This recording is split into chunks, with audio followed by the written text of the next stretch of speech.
Hello students, welcome to ITI electrician academy Sultanpur. पिछली class में हम लोगों ने एडी करंट लॉस और मैकेनिकल लॉस को समाप्त कर दिया था। साथ ही साथ stray loss, variable loss, constant loss, total loss, इन सब चीज़ों पे भी लास्ट में चर्चा करी थी। लास्ट में चर्चा करते हुए ही वीडियो क्लोज हो गया था। फिलहाल वो टॉपिक पूरा कंप्लीट हो गया था। आज के क्लास में हम लोग देखते हैं इफिशियंसी ऑफ डीसी जनरेटर। चलिए शुरू करते हैं। Efficiency of DC generator.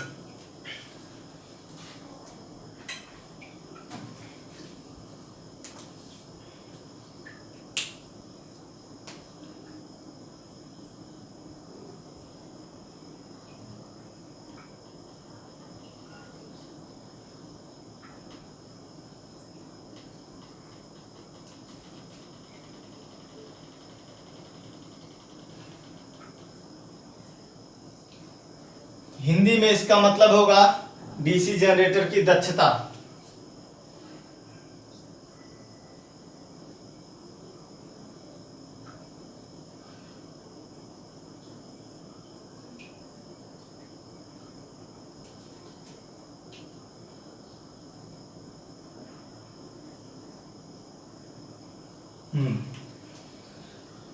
तो अभी हम डीसी जनरेटर की दक्षता पर न चल करके सिंपली एक दक्षता की बात करते हैं। दक्षता यानी कि इफिशियंसी।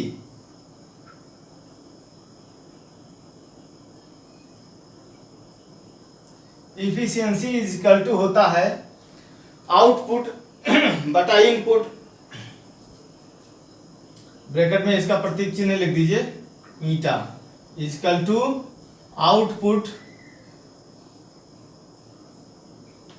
बटा इनपुट मल्टीप्लाई बाई 100। 100 से मल्टीप्लाई जब कर देंगे तो ये परसेंटेज इफिशियंसी निकल जाएगा। अब ये जो फार्मूला लिखा हुआ है हमने, यह कॉमन फार्मूला है किसी भी चीज की इफिशियंसी निकालना हो। इनपुट के रिस्पेक्ट में कितना हमको आउटपुट मिला और 100 से मल्टीप्लाई कर देंगे तो प्रतिशत में आ जाएगी। जैसे किसी व्यक्ति को खाना खिलाया जाए तो जितने का खाना खिलाया जाए उतने के बराबर, या ऐसा समझ लो कि जितने का खाना खिलाया जाए उसके रिस्पेक्ट में कितना कार्य वो करता है, वही उस व्यक्ति की इफिशियंसी कहलाएगी। तो अगर इलेक्ट्रिकल मशीन में बात की जाए तो कोई भी ऐसी इलेक्ट्रिकल मशीन नहीं बनी हुई है जो 100% इफिशियंसी पर काम करे। केवल ट्रांसफार्मर एक ऐसी मशीन है जो 90 से 98% इफिशियंसी पर काम करती है, यानी कि जितना इनपुट देते हैं लगभग उतना ही आउटपुट हमको प्राप्त होता है ट्रांसफार्मर में। अदरवाइज कोई भी ऐसी इलेक्ट्रिकल मशीन नहीं है जो 100% इफिशियंसी पे काम करे।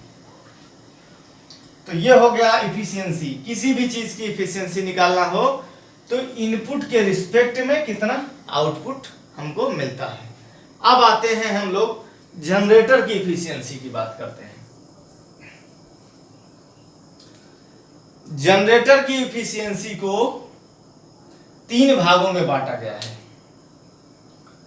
Number 1 commercial efficiency.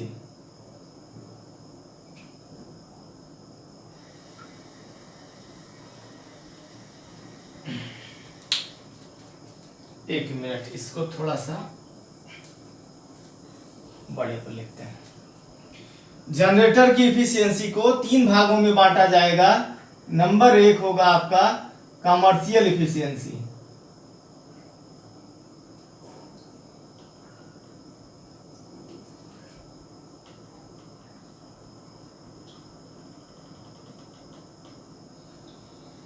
मतलब व्यावसायिक दक्षता।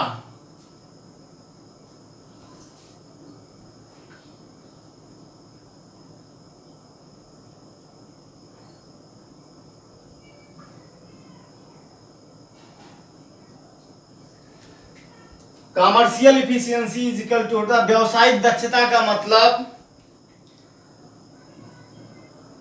जो हमको मिल रहा है, कितना इनपुट दे रहे हैं उसके रिस्पेक्ट में हमको कितना मिल रहा है, वो व्यावसायिक दक्षता है। मतलब सिंपली सी बात कि जनरेटर का आउटपुट शक्ति बटा जनरेटर का इनपुट शक्ति, इसको हम लिख सकते हैं आउटपुट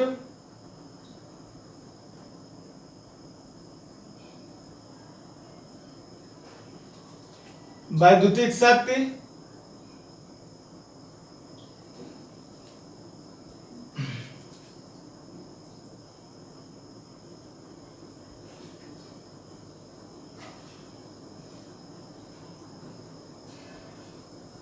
थोड़ा तिरछा हो गया है, फिर भी आपको समझने के लिए पर्याप्त है।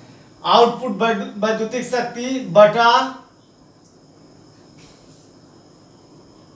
इनपुट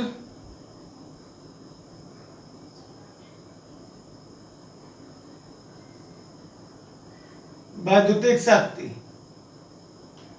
ये गलत लिख दिया हमने, बटा इनपुट यांत्रिक शक्ति, क्योंकि जनरेटर में जो इनपुट होता है वह यांत्रिक शक्ति होता है और आउटपुट वैद्युतिक शक्ति होता है, तो बटा इनपुट यांत्रिक शक्ति।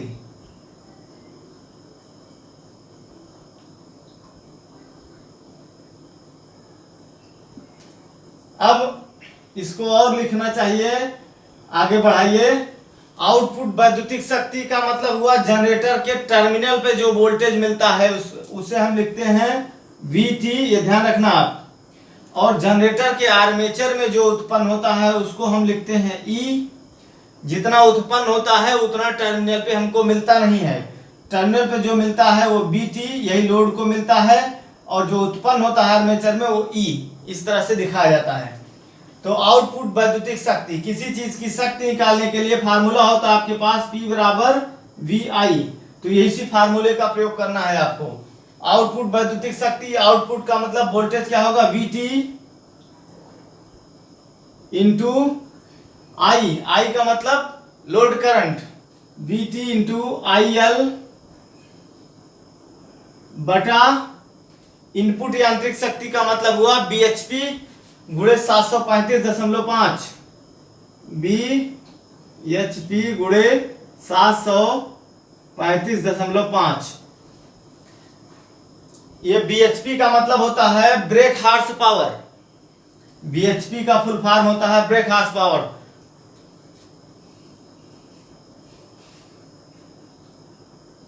ब्रेक हार्स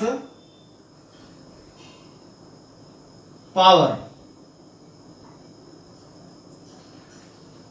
तो मोटर की BHP यानी कि HP शॉर्टकट में उसको HP ही लोग लिखते हैं, B हटा देते हैं। तो ये HP को जब हम 735.5 से मल्टीप्लाई कर देंगे तो वाट में शक्ति निकल के आ जाएगी जनरेटर की। ब्रिटिश यूनिट में 1 HP बराबर 746 वाट होता है और मीट्रिक यूनिट में 1 HP बराबर 735.5 वाट होता है।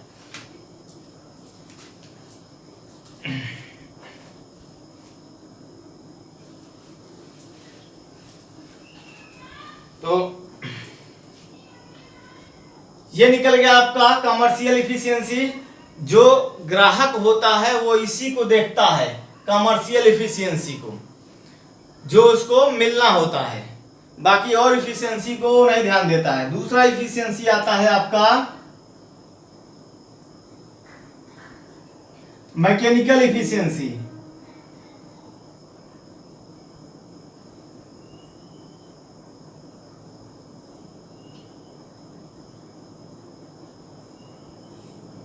यानी कि यांत्रिक दक्षता।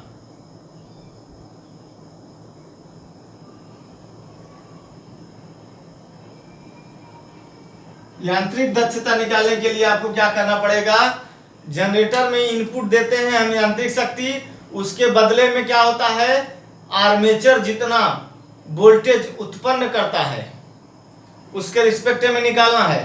तो यहां पर आउटपुट में हम लिखेंगे उत्पन्न वैद्युतिक शक्ति। इसके लिए हम फार्मूला लिखेंगे उत्पन्न वैद्युतिक शक्ति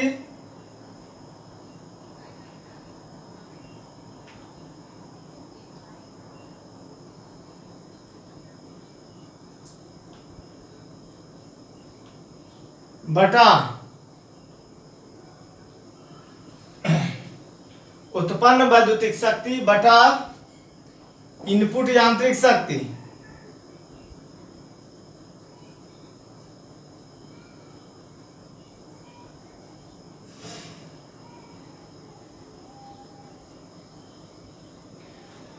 ध्यान दीजिएगा, यहां पर मैकेनिकल एफिशिएंसी निकाल रहा हूं। इनपुट यांत्रिक शक्ति कितना हमने दिया, उसके रिस्पेक्ट में हमारा आर्मेचर उत्पन्न कितना किया। जो उत्पन्न करता है वो हमको मिलता नहीं है, मिलता हमको कम है। जो मिलता है वो टर्मिनल वोल्टेज कहलाता है। तो उत्पन्न वैद्युतिक शक्ति किसके रिस्पेक्ट में, इनपुट यांत्रिक शक्ति के बराबर। अब इसके लिए भी फार्मूला आप डिराइव करना चाहे तो कर लें। उत्पन्न वैद्युतिक शक्ति के लिए फिर आपको शक्ति का फार्मूला P बराबर BI ही लगाना है, लेकिन उत्पन्न जो वोल्टेज होता है आर्मेचर में उसको हम E से दिखाते हैं। तो यहां पर लिखेंगे E इंटू आई किसका, आर्मेचर का, E इंटू IA आर्मेचर का करंट बटा इनपुट यांत्रिक शक्ति। फिर आपका वही हो जाएगा bhp गुणे 735.5। इसके बाद तीसरा जो इफिशियंसी होता है वो है इलेक्ट्रिकल इफिशियंसी।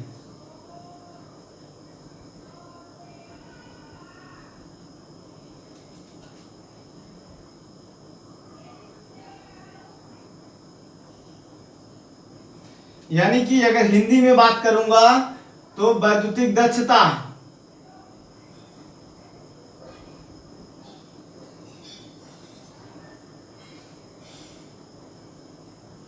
वैद्युतिक दक्षता बराबर सबका प्रतीक चिन्ह होता है। वैद्युतिक दक्षता को हम लिखते हैं ईटा ई से, मैकेनिकल इफिशियंसी को लिखते हैं ईटा एम से, और कमर्शियल इफिशियंसी को लिखते हैं ईटा सी से। ये चीजें आप ध्यान रखिएगा। तो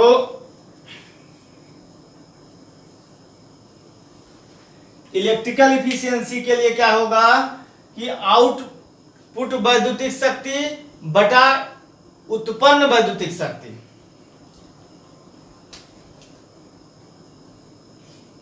आउटपुट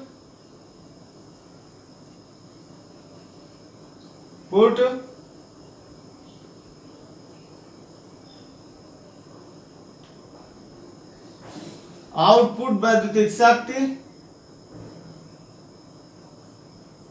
बटा किसके रिस्पेक्ट में, उत्पन्न कितना हो रहा है आर्मेचर में, बटा उत्पन्न वैद्युतिक शक्ति।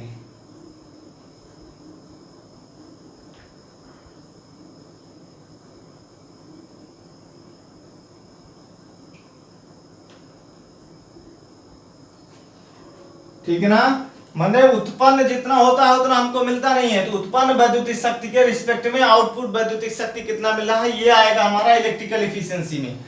तो एक दो बार ऐसे इसके भी क्वेश्चन आए हुए हैं। अगर आपको कॉन्सेप्ट मेरे हिसाब से बताने से क्लियर हो रहा है तो मुझे लगता है इजी है, बहुत कठिन नहीं है।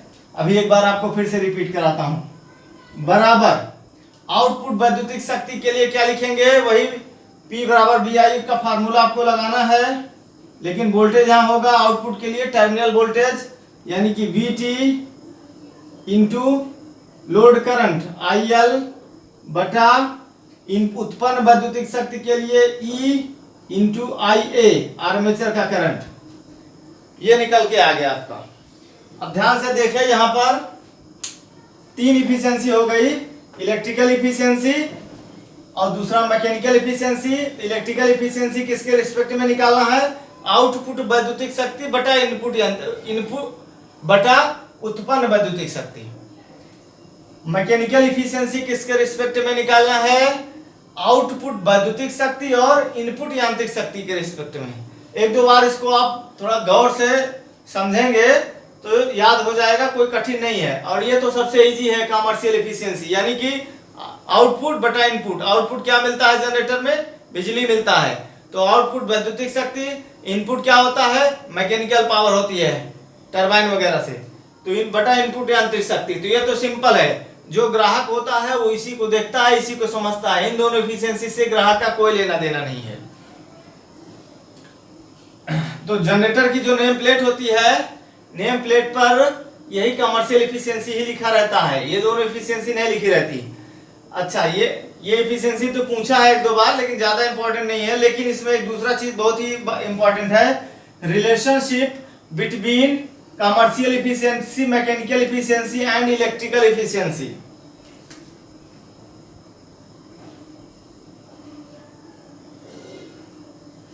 Relation between commercial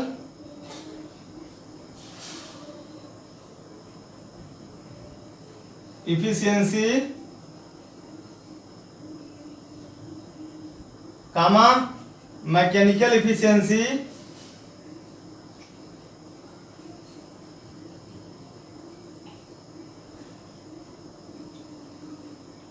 comma and electrical efficiency.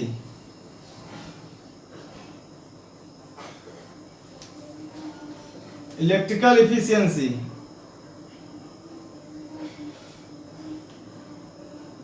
ठीक ना। तीनों एफिशिएंसी के बीच में रिलेशन पूछ रहा है, ईटा सी, ईटा एम, ईटा ई।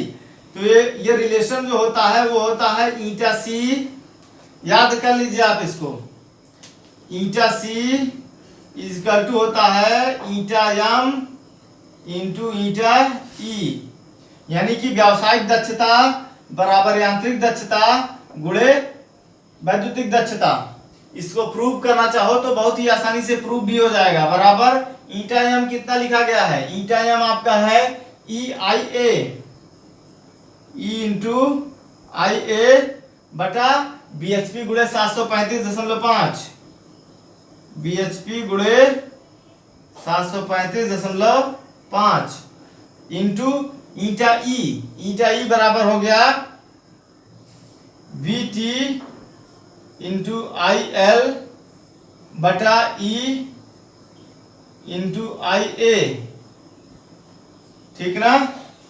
इन दोनों का मैकेनिकल एफिशिएंसी और इलेक्ट्रिकल एफिशिएंसी का मल्टीप्लाई कर दिया तो क्या होगा? ये ऊपर ऊपर वाला कट जाएगा, बचेगा आपके पास क्या? We T into I L बटा बी एच पी गुणे 735.5, ठीक। यानी कि व्यावसायिक दक्षता बराबर क्या था? व्यावसायिक दक्षता बराबर भी यही था B T into I L बटा बी एच पी गुणे 735.5, वही आ गया ना। इन दोनों को मल्टीप्लाई करने के बाद क्या आया? कमर्शियल एफिशिएंसी आ गया। तो इसलिए commercial efficiency equal to mechanical efficiency into electrical efficiency. तो ये हो गया कॉन्सेप्ट आपका क्लियर। और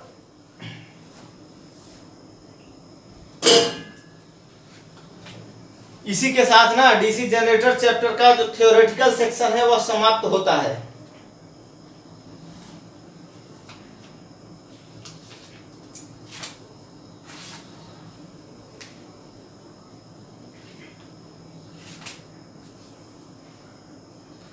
और एक चीज बताना चाहूंगा आपको, ये जो व्यावसायिक दक्षता है ना, इसी को कहीं कहीं पर संपूर्ण दक्षता लिखता है, तो भूलना नहीं है आपको। कहीं कहीं पर इसी को लिखता है संपूर्ण दक्षता,